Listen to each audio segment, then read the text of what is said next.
Bonjour à tous, nouvelle vidéo pour faire un point concernant ma serre aquaponique en milieu tropical.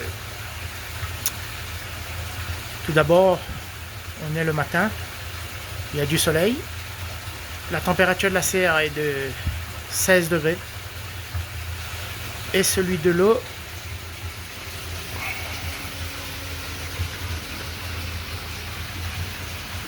« 13,9. Concernant ma cuve IBC extérieure de 600 litres, là où il y avait les potentiels, eh bien, j'ai tout perdu. J'ai perdu mon cheptel de truites. 44 truites qui sont décédées asphyxiées. Elles pesaient entre 400 et 500 grammes. Il n'en reste plus qu'un. Un qui était beaucoup plus petit et qui lui, il n'y avait pas besoin de beaucoup d'oxygène pour survivre. Ce qui s'est passé, c'est que une nuit, il y a eu un souci d'électricité au niveau d'un poteau EDF, ce qui fait que l'électricité a scintillé. La pompe n'a pas pu résister, la pompe a rendu l'âme et la pompe à oxygène aussi s'est mise en sécurité, elle n'a plus fonctionné. La coupée de courant a duré toute la nuit, plus une partie de la journée, et ce qui fait que le temps qu'il venait réparer, au petit matin quand je me suis réveillé, tous les trucs étaient HS.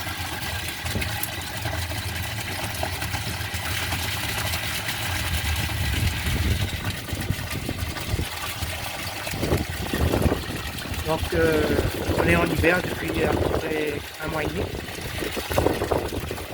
J'ai enlevé mon tuyau qui me permettait de prendre l'eau en surface afin d'éviter l'échauffement. De plus, dans cette cuve, j'ai réduit le niveau de l'eau. Comme j'ai plus trop de poissons, afin d'éviter la dilution, enfin du moins que le peu de nitrate, le peu d'azote, le peu de nutriments se dilue.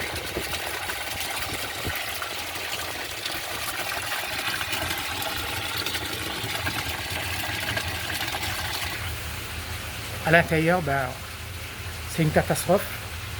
On a beaucoup de plantes qui luttent pour pousser, pour se développer, car au dernier relevé, il n'y avait plus de nitrate,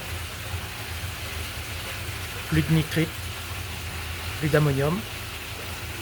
Mon pH est tombé complètement à 6. Je ne sais pas pourquoi.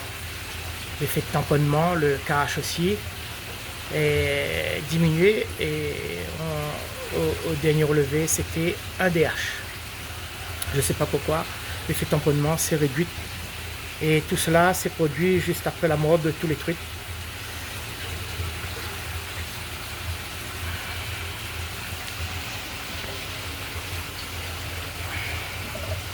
Donc au niveau de la table à marée, j'ai remis en place mon siphon. Parce que maintenant, la température est correcte. L'eau est à un petit peu plus de 13 degrés. Il n'y a pas d'échauffement. Même s'il y a un échauffement, c'est pas énorme.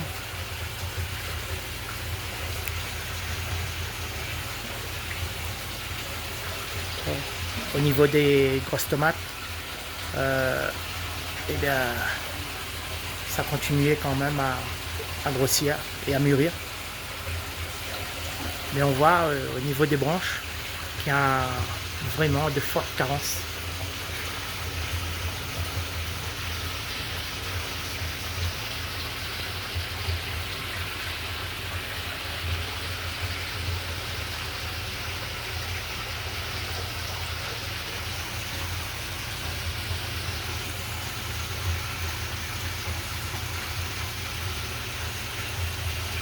Le PSI, pour le moment, elle se porte bien.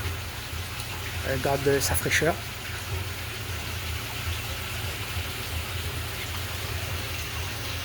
Sur le système NFT, Et bien les fraises, elles continuent à produire, hein.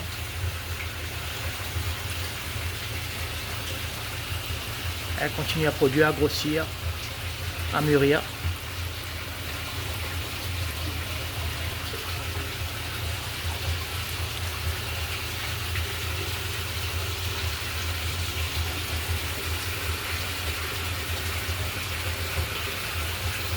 Si vous pouvez sentir en ce moment le parfum des fraises dans la serre.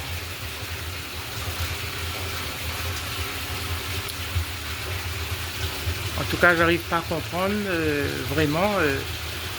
J'ai l'impression que le cycle de reproduction des fraises en serre, c'est pas pareil à l'extérieur. Parce que normalement, l'abondance c'était dans à peu près un mois et demi, mais apparemment, ça continue à produire tout le temps. Ça donne beaucoup de fleurs, beaucoup de fraises. J'en récolte souvent.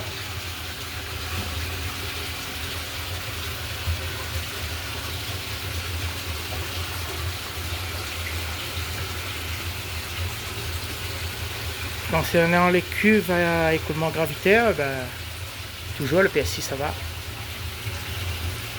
Petit fraisier. Le piment, ben, on a eu le temps de récolter quand même pas mal, mais ça a été vraiment attaqué par des pucerons. Vous voyez même parfois les couleurs sombres. C'est la miellate produite par les pucerons. J'ai des coccinelles dans la serre, mais ils sont pas assez nombreux pour venir à bout. Bon, mais bon, pour le moment, apparemment avec l'hiver, les ravageurs ont été réduits drastiquement. Un petit pied de blé. Je ne sais pas si ça va continuer à pousser avec le manque de nutriments, pas assez de poissons pour produire les nutriments.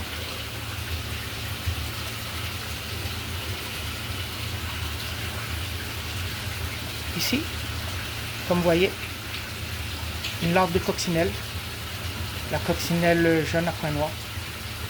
C'est une larve, il y en a plusieurs dans la serre comme ça. Certains même ont commencé à muter. Là ici.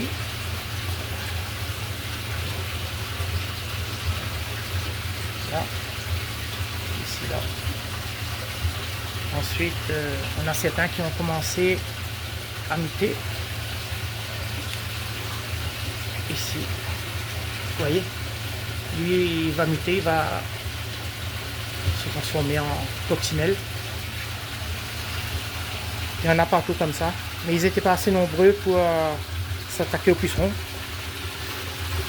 Ce qui fait que, ben, concernant mon framboisier, ben, lui, par contre, c'est parti, hein. Les branches,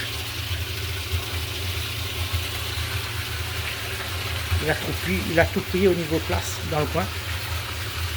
Lui avec un quelques tomates black cherry, c'est entremêlé. Le framboisier, lui, il monte, il développe bien. Pour le moment, j'ai pas vu de signe de carence.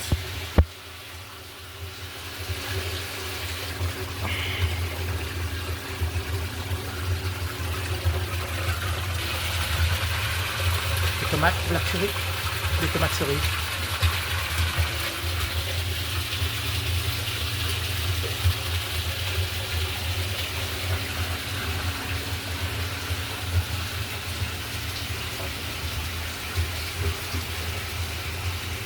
Concernant mon bassin souterrain, eh bien, j'étais obligé de rajouter de la roche calcaire pour aider à remonter le pH. Car avec un pH acide de 6, c'est signe de maladie.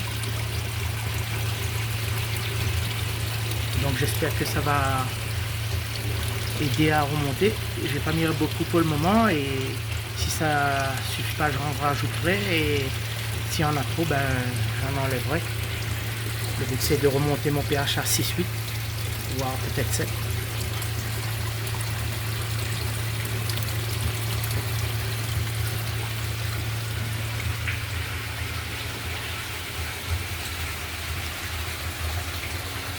Au milieu ici, ben, je me suis fait une petite zone de semis.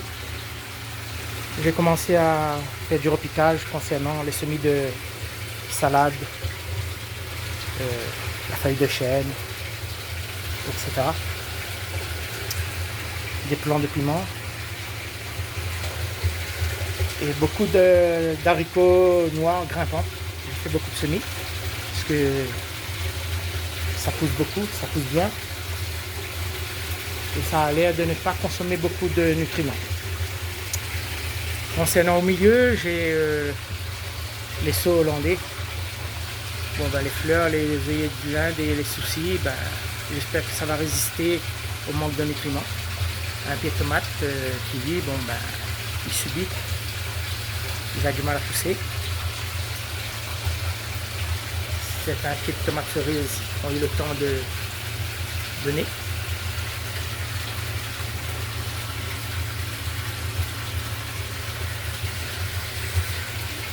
Mon pied de pomelos, pareil, il a été fortement attaqué par des pucerons.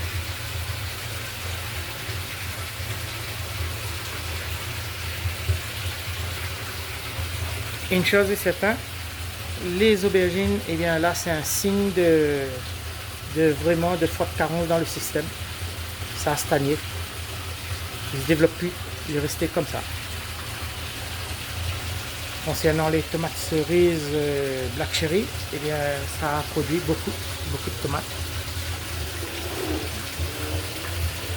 Mais avec les carences, on voit tout de suite sur les feuilles qu'elles commencent à s'assécher. J'ai fait du repiquage des haricots noirs grimpants. Pour le moment ça va, lui il pousse lentement pour le moment, mais ça se développe. Ici, un pied de tomate cerise rouge.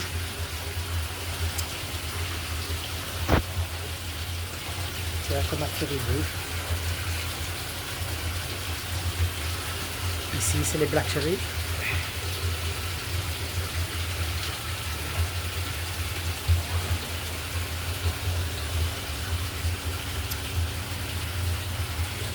Pareil pour la capucine.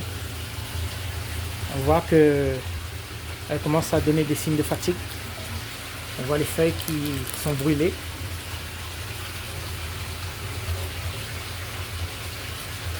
J'ai un plant de salade qui est monté en graines, en fleurs. J'aurais eu le temps de récolter.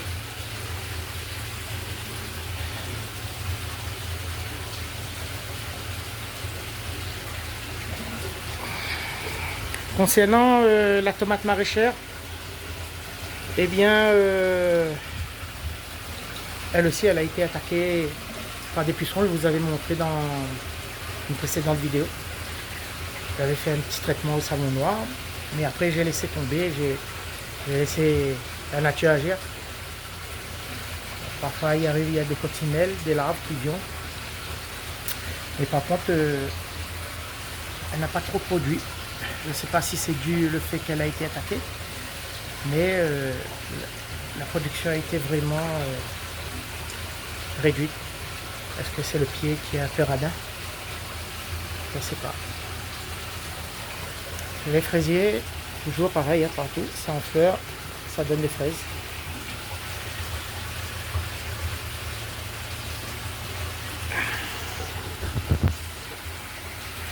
Ici dans le radeau, ben, un petit pied de bled qui lutte.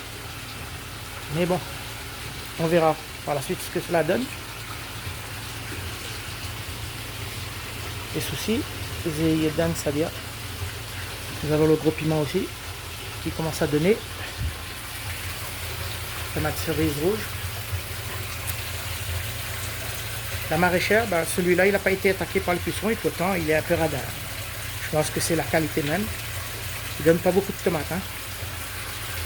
Au niveau des black cherry, ben, ça donne énormément. Nous avons des grappes. Ce qui est bien avec les tomates reproductibles, les tomates d'origine ancienne, c'est qu'elles ne sont pas coordonnées. On ne retrouve jamais la même quantité sur les branches. On sait que ça donne, mais jamais la même quantité comme les tomates à fin. Et elles ne sont jamais de la même grosseur quand elles mûrissent. Ici, il y a un pied de... Je crois que c'était un pied de courge, mais en fait, c'était un pied de potiron. Je pense, bien sûr, vu la forme et la taille du fruit. En fleurs, ça a donné du fruit, et là, pareil, ça continue à donner des fruits. Les fraisiers sur mon système NFT côté nord, ben, ça va, hein. Ça continue à produire des fraises. Comme je vous l'ai dit, hein, l'odeur de fraises dans la serre est incroyable. Dans la serre fermée, ben, on a une odeur de fraises mûres qui se réveille. Concernant les toiles, avec le rayonnement solaire, je ne sais pas si on va pouvoir les voir, vu que le bassin est noir. J'ai coupé la pompe pour vérifier, mais elles se sont installées bien au fond, je pense. Elles sont un peu timides, hein. Là, j'arrive à voir peut-être un orange, mais les autres, j'ai du mal à les voir.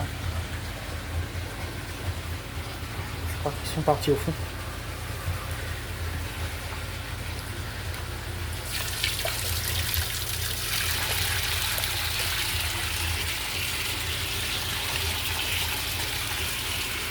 Pour le moment,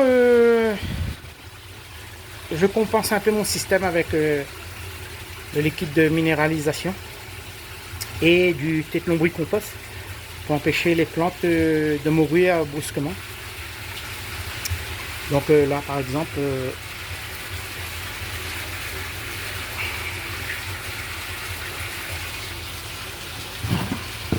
j'ai stoppé l'oxygénation.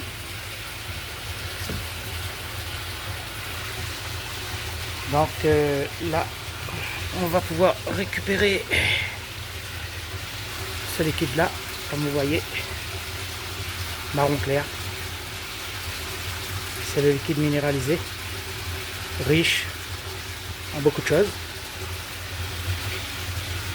que j'utilise pour mettre dans chaque système, comme cela, ainsi de suite. Je vais continuer par la suite à le faire. Ensuite ici, j'ai commencé à refaire des semis de gros pois, le pois de cap, et des semis de tomates qui luttent mais qui se développent quand même. J'ai arraché le pied de physalis qui était ici parce que suite à la perte de tous mes poissons, il y a eu une forte consommation de nutriments par la physalis.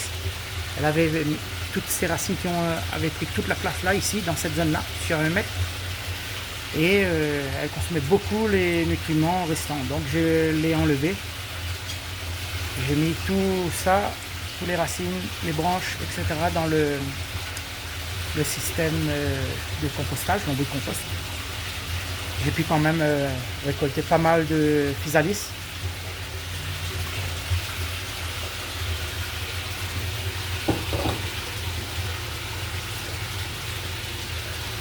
Une petite blette jaune. Ici, les tomates mûres que j'ai cassées, parce que sans ça, ça allait tomber au sol. Petite blette rouge, toujours des fraisiers. Ça allait d'aller pour les fraisiers. Hein. J'ai l'impression qu'il n'y a pas trop de carence, mais pourtant, on sait qu'il n'y a plus rien dans le système, disons.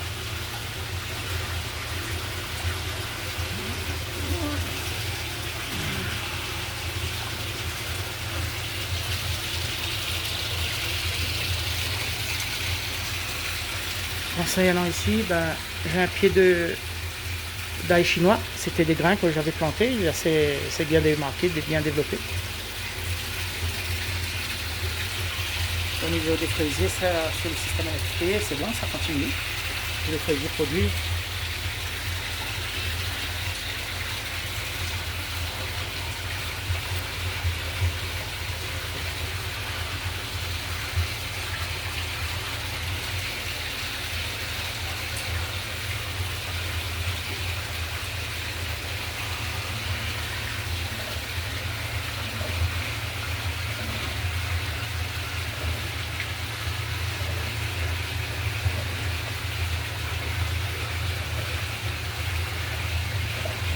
Cet égat est très agréable. Ici pareil, un pied de petit rond. Maintenant je le reconnais parce que nous avons un bourgeon ici. On voit une fleur femelle qui s'est formée et elle est peut-être de couleur jaune. Donc c'est du petit rond. Concernant le bac de culture ici, bah, pareil, hein, les oignons, j'en ai récolté beaucoup de feuilles. Là maintenant, comme c'est des oignons reproductibles, je vais récolter les fleurs, enfin du moins les graines, pour pouvoir à nouveau ressemer.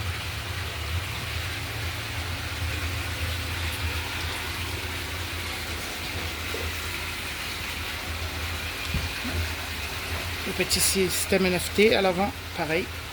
Nous avons des fraisiers. Et qui produisent bien, qui sont bien en fleurs. La tomate maraîchère ici, hein, ben, c'est confirmé. Hein. La tomate, eh ben, elle ne produit pas beaucoup. Hein.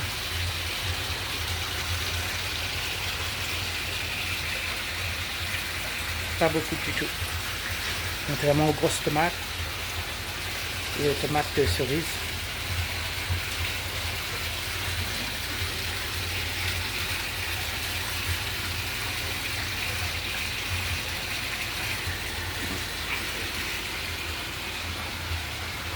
Concernant la table à marée, ce que j'ai oublié peut-être de montrer, c'est que j'ai des gros piments aussi qui ont commencé à former, à donner.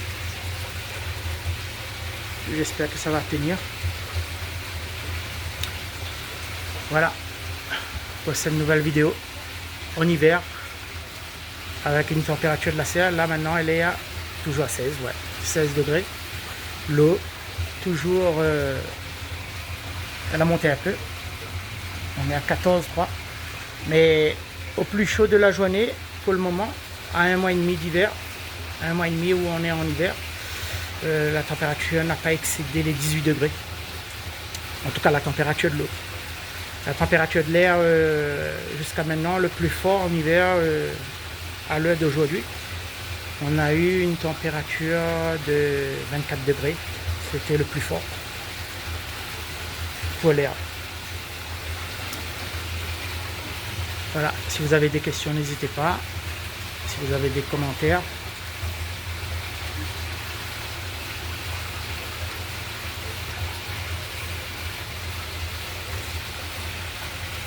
Je vous remercie et je vous dis à la prochaine vidéo qu'on fera en plein milieu de l'hiver austral, là où la température est vraiment la plus rude. Au revoir.